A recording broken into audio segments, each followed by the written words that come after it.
Oi, gente, a paz do Senhor Jesus. Hoje eu estou aqui para gravar mais um vídeo. Eu queria agradecer imensamente a presença de vocês no último vídeo. Eu confesso que eu me surpreendi, eu não esperava. O Senhor vinha falando comigo, vinha dizendo que traria algo novo, mas eu não esperava que viriam tantas pessoas para o último vídeo.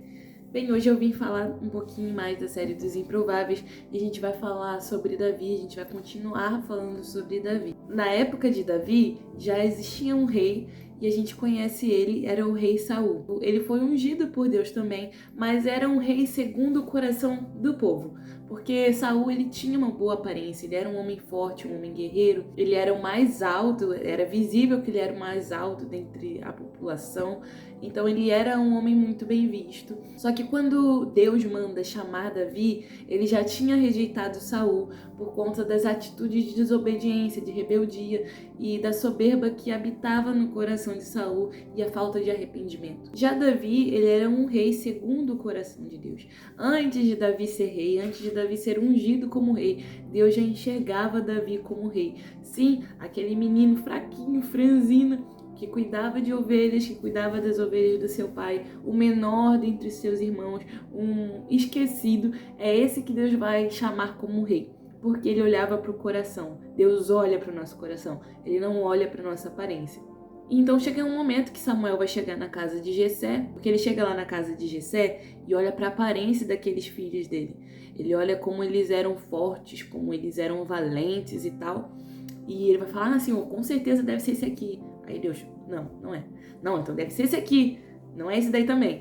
Até que Jessé manda chamar Davi. E quando Jessé manda chamar Davi, Deus confirma, é esse. Porque eu olho para o coração. Você vê a aparência, Samuel, mas eu vejo o coração.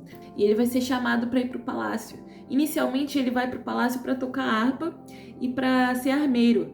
Então Deus ele usa coisas que a gente já trabalhou na nossa vida, que a gente nunca ia imaginar que ele ia usar, justamente para conseguir completar a obra que ele tem em nós. Ele vai usar coisas que parecem pequenas para iniciar um grande trabalho.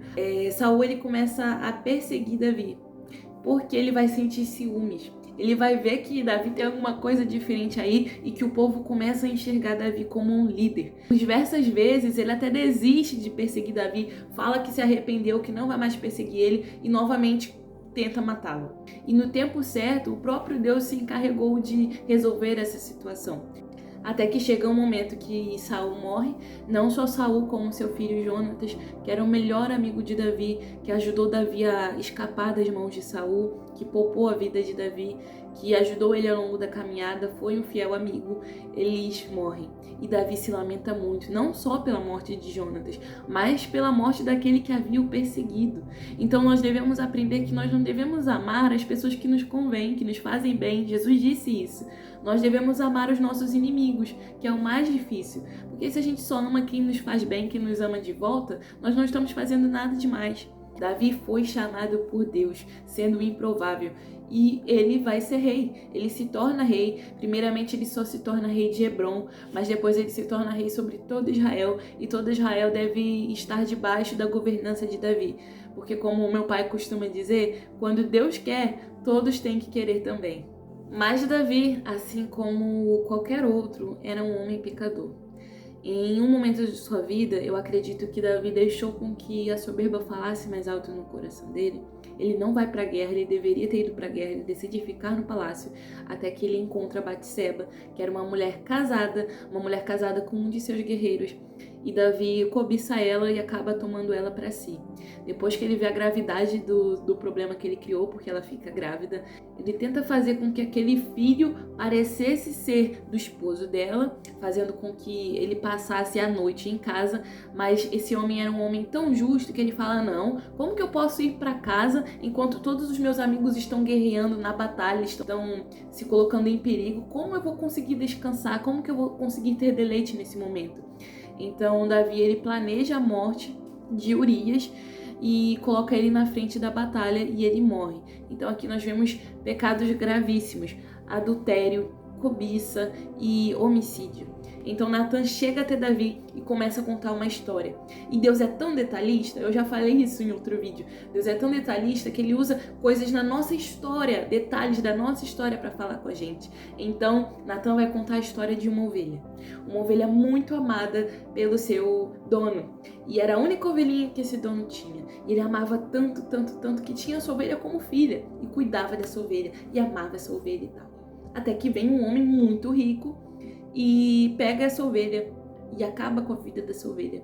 E Davi vai se revoltar porque ele sabia o valor que tinha uma ovelha, ele já tinha passado por tudo isso. Ele amava as ovelhas que ele cuidava. Então ele vai entender, ele vai falar, nossa, como pode, não? Esse homem é digno de morte, precisa restituir a ovelha desse homem. Ele fica indignado. Até que chega um momento que parece até cena de filme, que Natan olha para Davi e diz, Davi, esse homem é você. E é nesse momento que Davi vai cair em si, que vai perceber a gravidade do seu pecado. Mas ele decide pegar algo que não era dele, algo que era valioso para outra pessoa, que era de posse de outra pessoa, mais humilde, que não tinha o poder que ele tinha, e ele peca gravemente contra o Senhor. E nesse momento, Davi, ele rasga o seu coração, rasga as suas vestes e percebe a gravidade do seu problema. Ele se arrepende grandemente, a gente vai ver isso no Salmo 51, e ele implora para o Senhor para que a presença dele não se afastasse dele, para que ele perdoasse, lavasse ele dos seus pecados. E ele se arrependeu de verdade. Então Davi ele não era um homem segundo o coração de Deus porque ele não tinha falhas, porque ele era perfeito. E porque ele nunca tinha errado, porque ele só andava em retidão.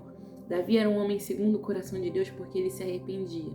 Porque ele entendia que a presença de Deus era tudo que ele tinha. As consequências dessa atitude de Davi vão vir. O filho dele morre, o primeiro filho que ele tem com Batseba, ele morre. A sua casa é dividida, o seu reino depois também é dividido.